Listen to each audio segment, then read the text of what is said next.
Hare Krishna. Hare Krishna. Probably can just take this out. I can move this out so I can see everyone. So welcome everyone to the, you can see the screen here.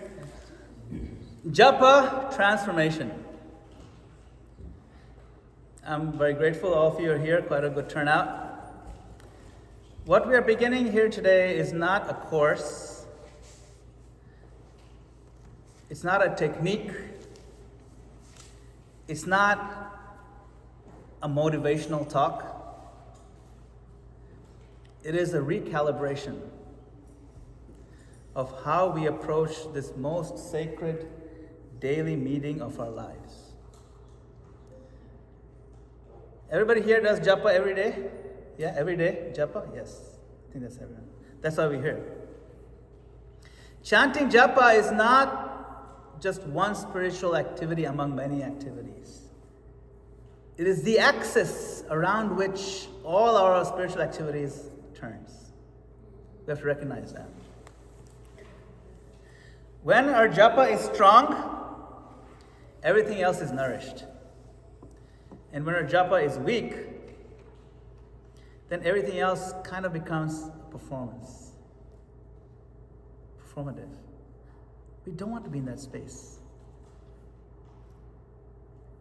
So before we say anything else, let us arrive properly. So it's going to be a very active and proactive and hands-on lab kind of thing, right? Sit comfortably. Not lazily, not casually, but also not rigidly, comfortably. Let the body find a position that it can forget. Okay? Let your spine rise naturally. Let your shoulders soften a bit. Let your jaw loosen a bit. Don't be too tight.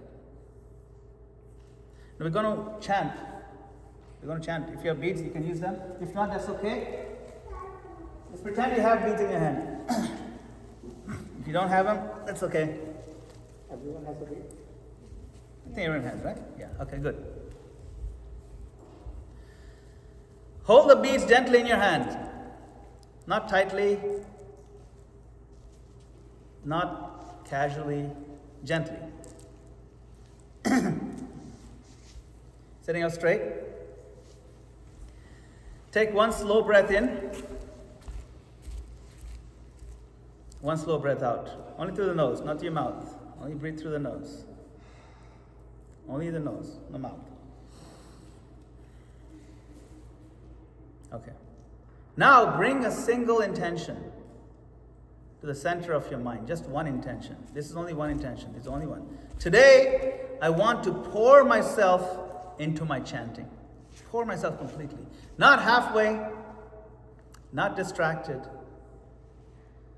I want to give my whole heart to the holy name. Don't analyze this intention. Don't improve it. Just let it sit quietly in the background. I want to give my whole heart to the holy name. Now I want you all to try something. We will chant Hare Krishna 3 times. But we'll do nothing else. We'll not think of anything else. Just focus your mind on the sound. That's really going to be the whole goal of this entire exercise. Create the sound with your voice. Hear the sound with your ears. That's it. 3 mantras. Just hear. Don't overthink this. It's actually very easy and very natural. Just hear. Now let's do it. Only 3 mantras, okay? Sit up straight. Together. Hare Krishna, Krishna Krishna, Hare Hare. Hare Rama, Rama Rama, Hare Hare. Hare Krishna, Krishna Krishna, Hare Hare. Hare Rama, Rama Rama, Hare Hare. Hare Krishna, Krishna Krishna, Hare Hare. Hare Rama, Rama Rama, Hare Hare. Okay. Were you able to focus on the sound? All 3 mantras? Or is your mind wandering? It's not that hard. It's only 3, it's easy. If you do more, it can get a little harder.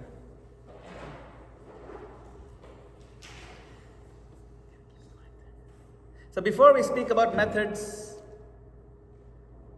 schedules, or techniques, it's important that we're very clear about what we are actually here for.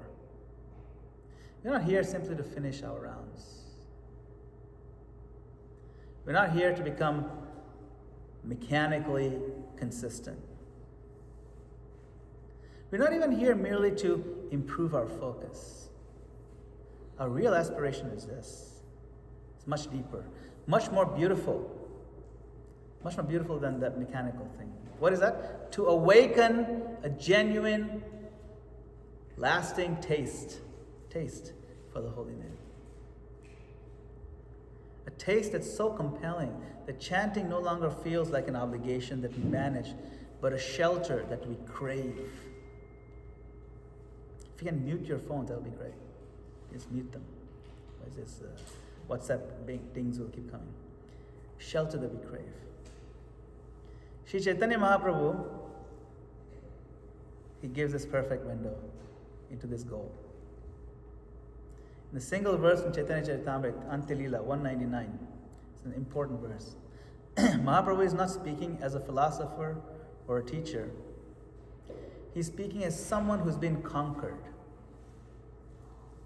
I'll recite the verse. Okay? It's kind of hard to read because it's tiny, but I'll just recite it.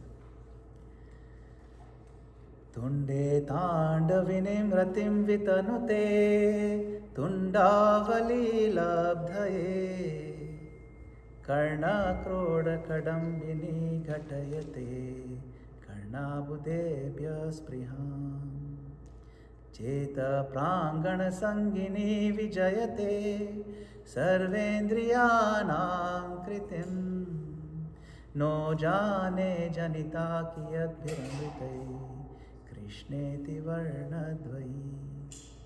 He says, I do not know how much nectar the two syllables Krishna have produced. When the holy name of Krishna is chanted, it appears to dance within the mouth. We then desire many, many mouths. When that name enters the holes of the ears, we desire many millions of ears. And when the holy name dances in the courtyard of the heart, it conquers the activities of the mind, and therefore all the senses become subdued. Notice he says, I do not know how much nectar these syllables Krishna have produced. Not that I know. He says, I do not know. The experience has surpassed measurement. Is that the same for us? No. When the holy name is chanted, he says it begins to dance in the mouth. And the devotee's response is striking. It's not restraint, not control, but longing. I wish I had millions of mouths. The ears hear the name, and suddenly one set of ears feels insufficient. The heart receives the sound. The name doesn't merely pass through, it dances in the courtyard of the heart. Cheta prangana. Prangana means courtyard.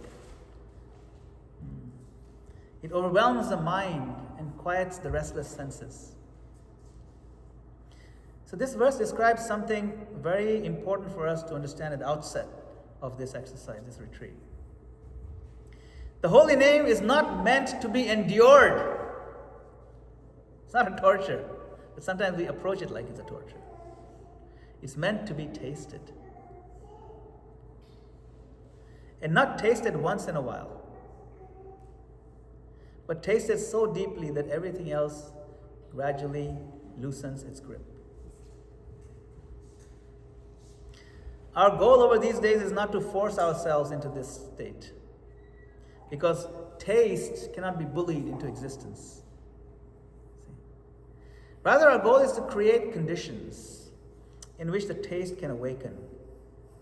Better hearing, softer hearts, fewer inner obstacles, more honest relationship with the sound of the name.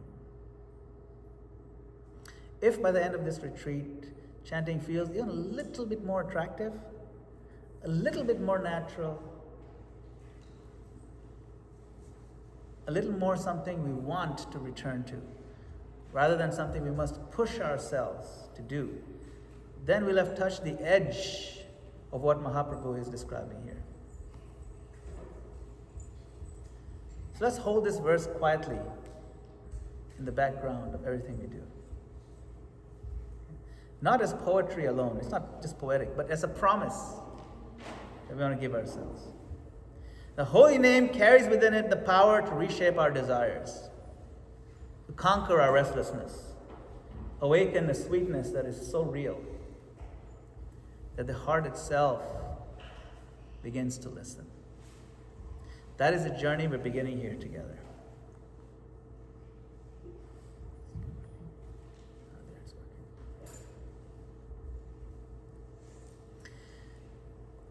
So I want to tell you very clearly why this series exists. This series is not here because devotees are not chanting enough rounds. No, you're all chanting enough rounds. That's not the point. It's not here because devotees are lazy. I'm not saying none of you are lazy. None of you are lazy. It's not lazy. It's not here because devotees lack information. You have access to all the information you need. There's no secret information I'm going to reveal here. This series exists because many devotees are chanting faithfully, sometimes for decades. How many are chanting more than 1 year? Yeah. See? More than 5 years.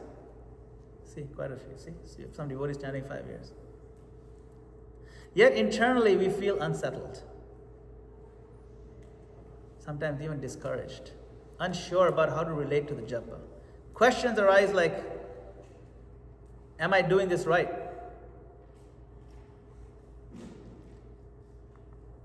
Why does it still feel mechanical? Why is it so hard to stay present? Is this real yet?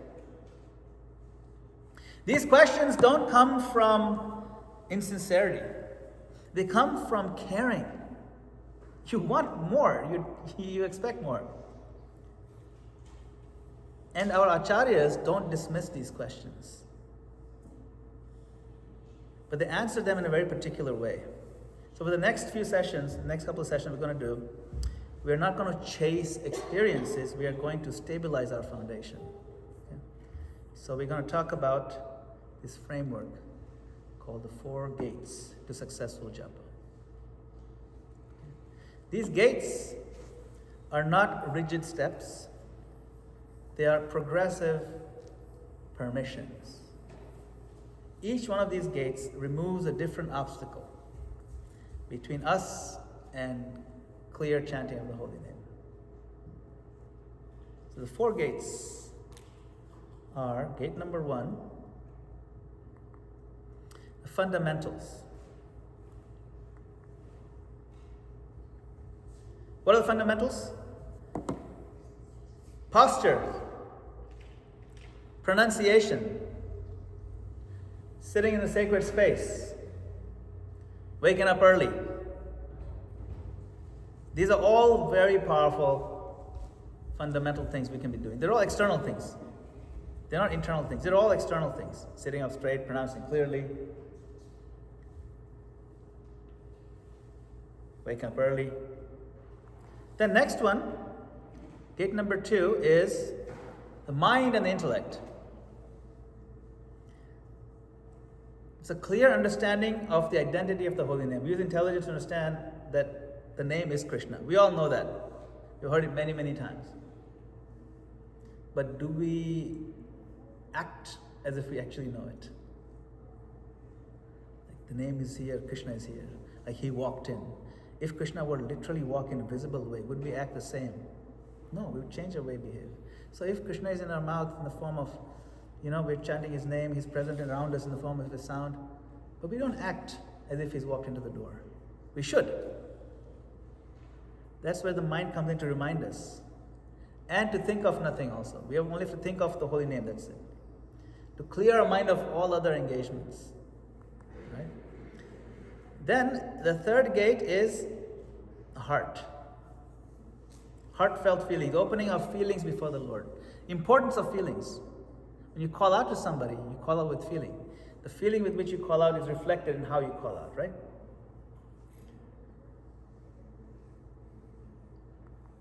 And then the fourth one, this gate, the handle is on the other side. We have no control over that. We have no handle on our side. It's called the gate of mercy, the door of mercy, where we wait humbly with patience for his mercy to show. Waiting for Krishna to reveal himself without demanding.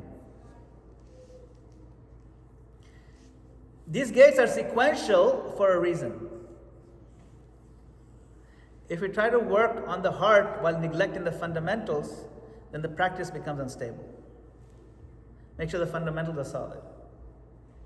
If you try to demand mercy without clarity and discipline, then the practice becomes sentimental. We have no right to ask for mercy if you're not even offering anything from our side. You understand the logic here, the sequence. So today, we begin where real transformation always begins, with gate 1, fundamentals.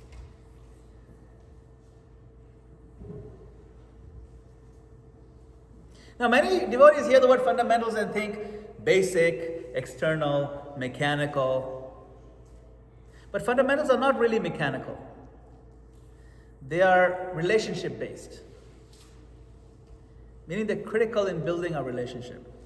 When you invite someone important into your home, the way you sit, you should not chant while this and this.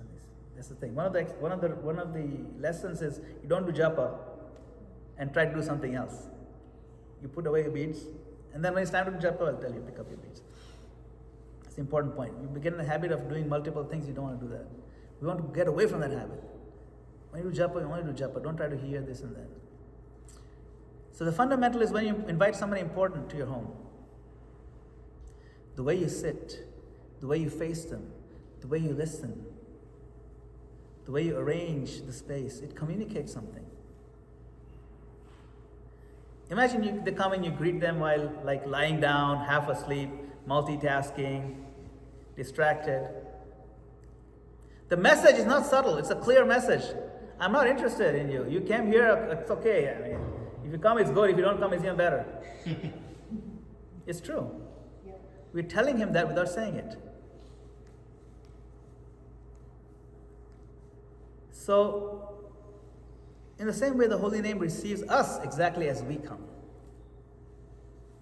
The Lord is a person. So let's look at the fundamentals one by one, not as rules, but as messages. What message are we sending? These are not rules. Don't think these are rules of a game that we'll win. Think of it as messages we are sending to prove that we're interested or not. We're only interested in one thing, to prove to Krishna we are interested. That's it. But does our posture show us we're interested? Posture is not about yoga or aesthetics. It's about communication. It's a language. It's called body language. A collapsed body communicates casualness. A rigid body communicates anxiety. A steady, relaxed body communicates readiness, openness. You see the difference?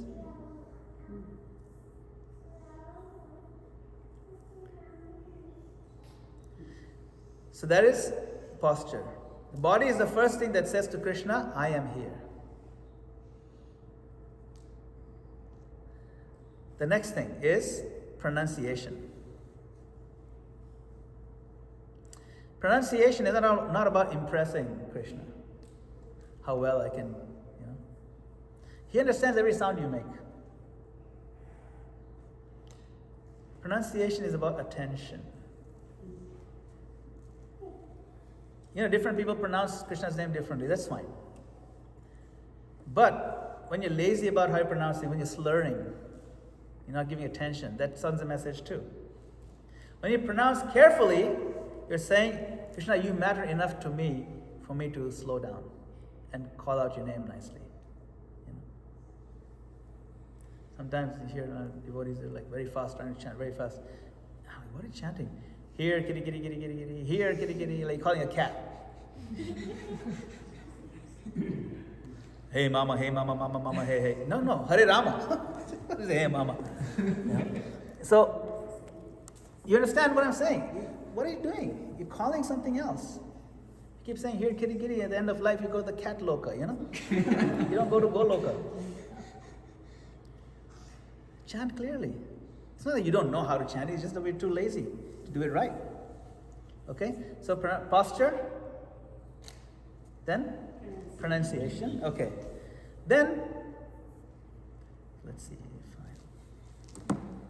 how to juggle two of them at the same time. So posture, you saw that? Pronunciation. Then, sacred space.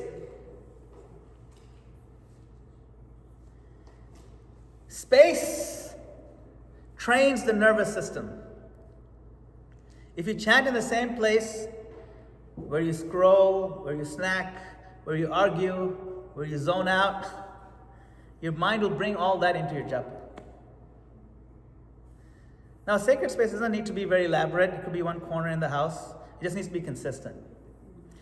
My space is, I have a little room where I have my office, my computer, whatever. But then in that room, I have a little corner. In that corner, that's all I do is japa. That's it. So I put a little table in the corner. I put a picture of the holy names. That's it. Print out of the holy name. Hare Krishna Mahamantra. That's it. No other pictures. And then I have a little cushion. I sit there and I chant. It's a corner. I face the corner so that when I chant, the sound reflects back from the two walls into my ears. It works for me. I'm not saying you do that, but try it.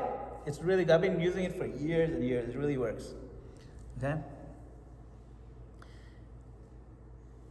Basically, consistency tells the mind something special happens here. So when you sit, the mind knows, okay, something good is going to happen here. Something special. And then, of course, the early rising. When you wake up early, it's not heroism. Oh, look at me, I'm a hero. No, it's mercy. The time of day that Krishna gives us is mercy on his part. To give us such an amazing time, just so sweet.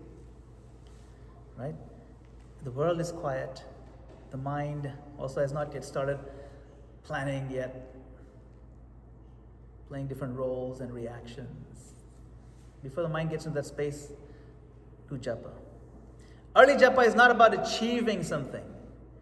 It's about inner climate.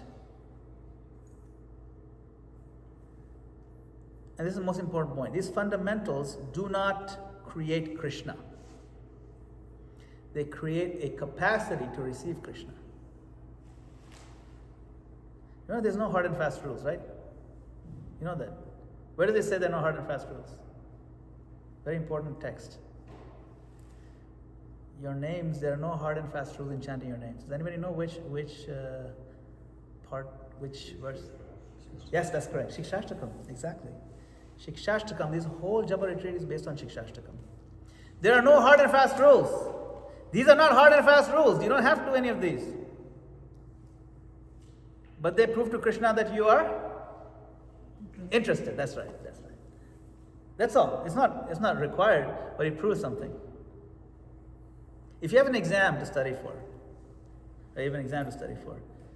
and you have a choice between studying in the middle of a blaring rock concert or a library, there's no rule that says you cannot study in the rock concert. Hey, if it works for you, that's fine. But for most people, library is better. Similarly, for most of us, these things are very, very helpful. Okay, we're going to talk a little bit more about posture, all right? Once upon a time, there was this man. He was very sad, kind of depressed. He went to the doctor, psychiatrist. He went like this and said, "Doctor, I'm just feeling really sad." And the doctor looked at him.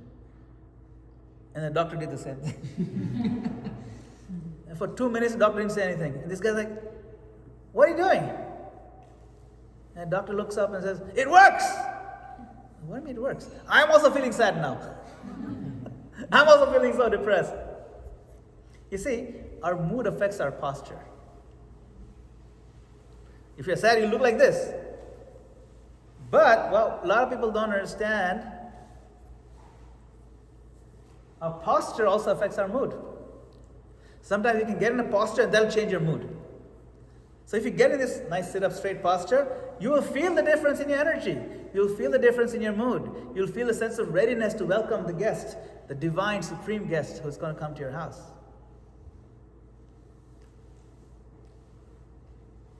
When you hear Prabhupada's Japa tape, Hare Krishna, Krishna Krishna, Hare Hare, what does he interrupts his Japa tape recording to give a very important message. What does he say? Say it properly. Right? Yes. Say it properly. Twice.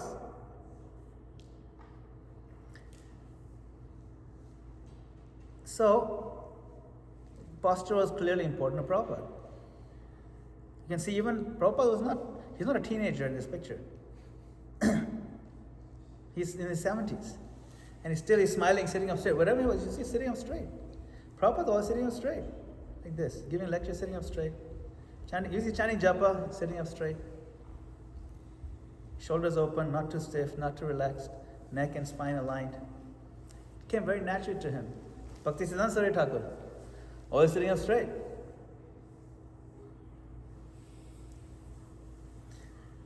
Now, one of the aspects of Sharanagati, surrender, is to take up practices favorable to devotional service. You know that, right? The 6 symptoms of surrender. One is to take up things that are favorable. So Prabhupada himself used to go for morning walks every day. You know that, right? Mm-hmm. No matter what time zone he is in, every day, no matter how cold it was, he would put on jacket and go morning walk. Keeping the body flexible was very important for him. He said that if I don't walk, my body becomes jammed up. So I'm going to now ask all of you to do some exercises. So all of us, let's stand up. I'm not kidding. All right, let's do this. I'll record all this. All right. We're going to see if this works. We jog on the spot. Come on.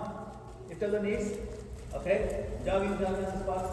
Let's do how much you can. Don't try to do it all at once. Yeah. See if you can lift your knees a little higher. Raise your knees. Or you can just do small. Try to catch the air with both your feet out in the air. Both your feet in the air. At the same time. Yeah. Without jumping. You're still jogging. With both your feet on the air. Keep jumping, jogging. Yeah, like that. Okay? Now while you're jogging, you put your hands up. This looks like a Sunday program. Why do you think we do this? This is to show Mahaprabhu is doing it. Look at that, Mahaprabhu is doing it. This is what they do all day in Harinam Sankirtan. Right? Why do you think we do this? Yes, and also we can sit properly after doing this.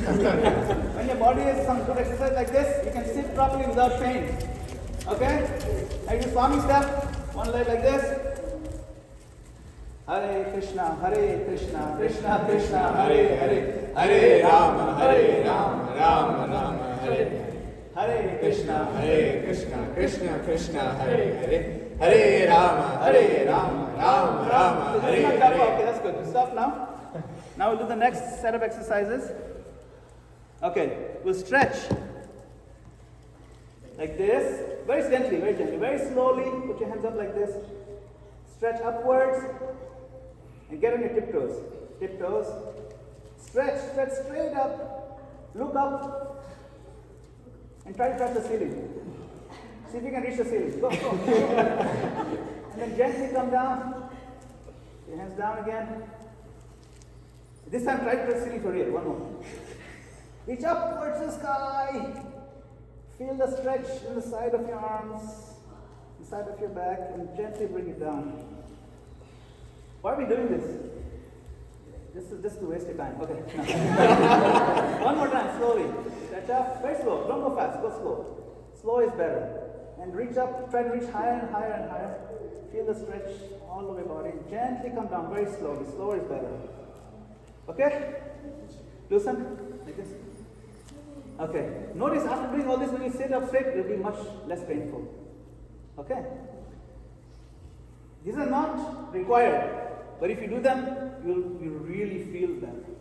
Okay? Next one, this stretch you see in the picture, right? You hold your one arm this way, stretch, stretch, stretch. Really feel the stretch right on the side over here. Slowly, slowly. Hold the stretch for a few seconds, for 5 seconds.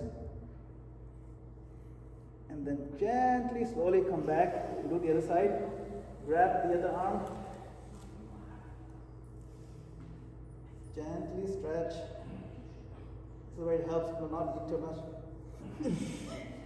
Gently. Come back again. Do one more set. One more set. The other side.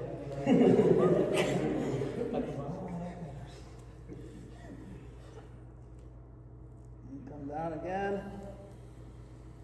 And then gently this other way.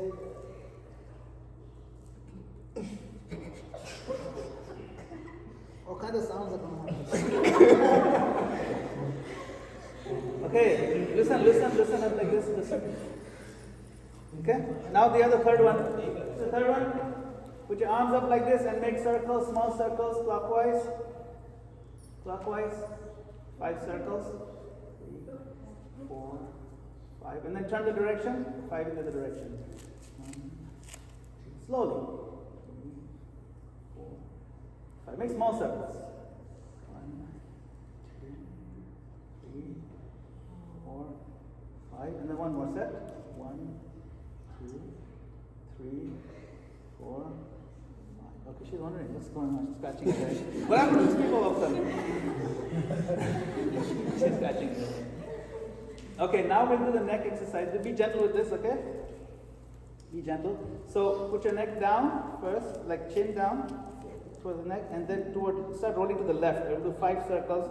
Do neck rolls, okay? 1, make full circles all the way back. 2, gently. Make full circles. Go back all the way, lean backwards. 3, 4, 5. Now do 5 in the other direction. 1, 2, 3, 4, and 5. And I'll do 3 in the first direction, just 3 of them. 1, 2, 3, and then 3 more. 1, 2, and 3. Okay? Okay. Now loosen up like this. Loosen your legs one by one. Just shake off any stiffness. Shake it off. Shake it off. Good. Okay. Now slowly sit down and sit up straight. Okay?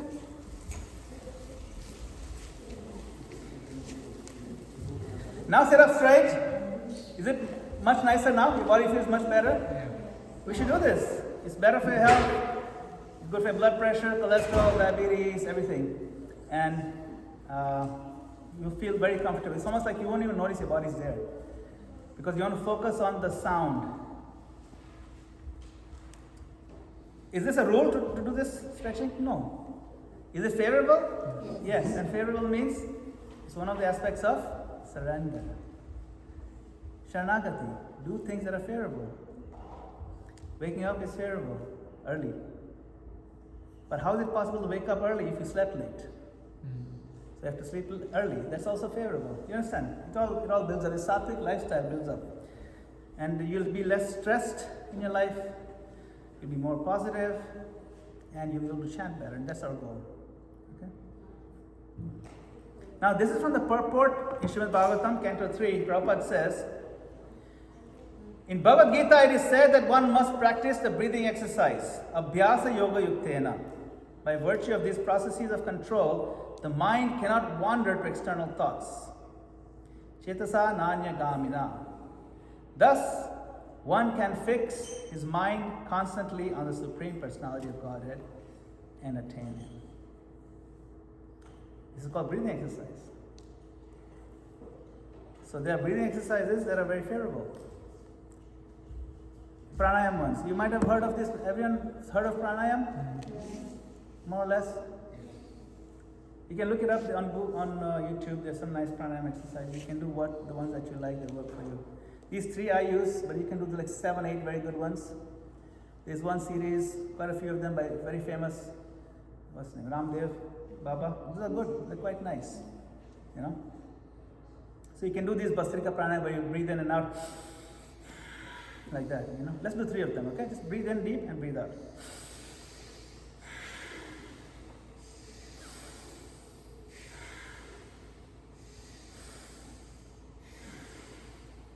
Relax, okay? You feel better already. You can do 20 of these. Then there's Anulom Vilom where you do the nostrils left and right. There's Kapalbhati where you do like, staccato, high forcing out the toxins. It's really nice. Spend a few minutes, 10-15 minutes doing pranayam. After doing the stretches, wow. You really feel the difference in your japa. Trust me. Okay?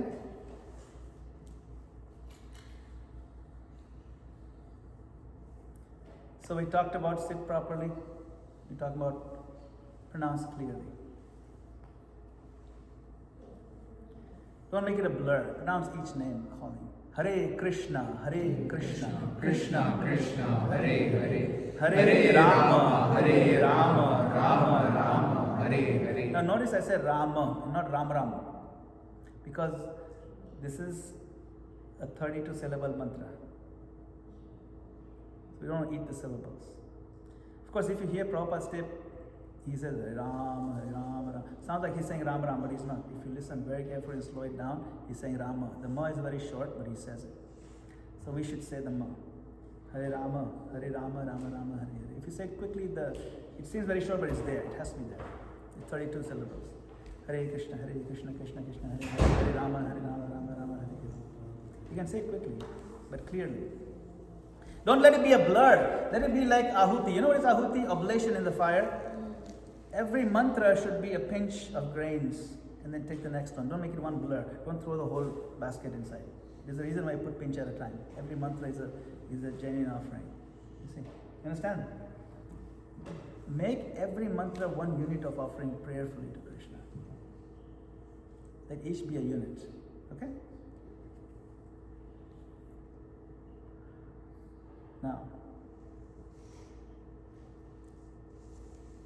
Now let's calibrate. We're going to get our beats now.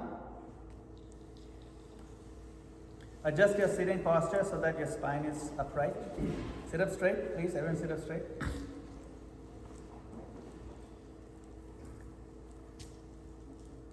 Let your shoulders drop a bit or open up because you're welcoming the Lord into your heart.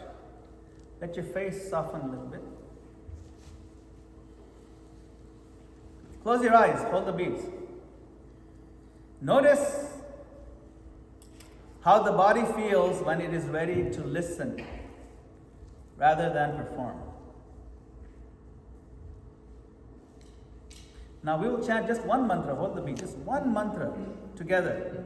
Not too fast, not too slow, just attentively. And then we'll pause right after that, okay? Try to focus fully on the sound. Ready? Go.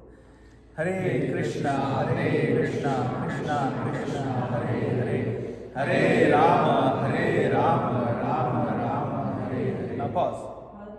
Notice the difference between saying the words and calling out. So we're going to call out. Chanting is when your awareness is in the sound.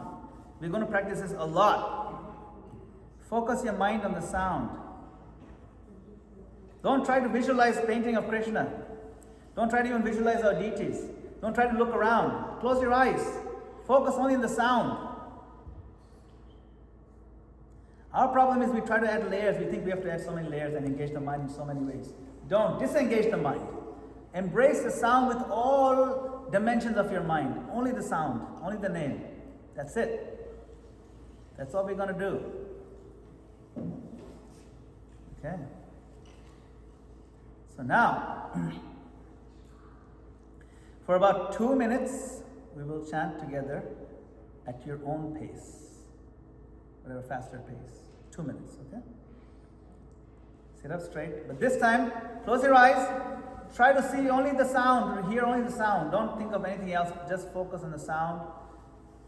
Pretend this is the first time you're chanting ever, and you've been told to focus on the sound.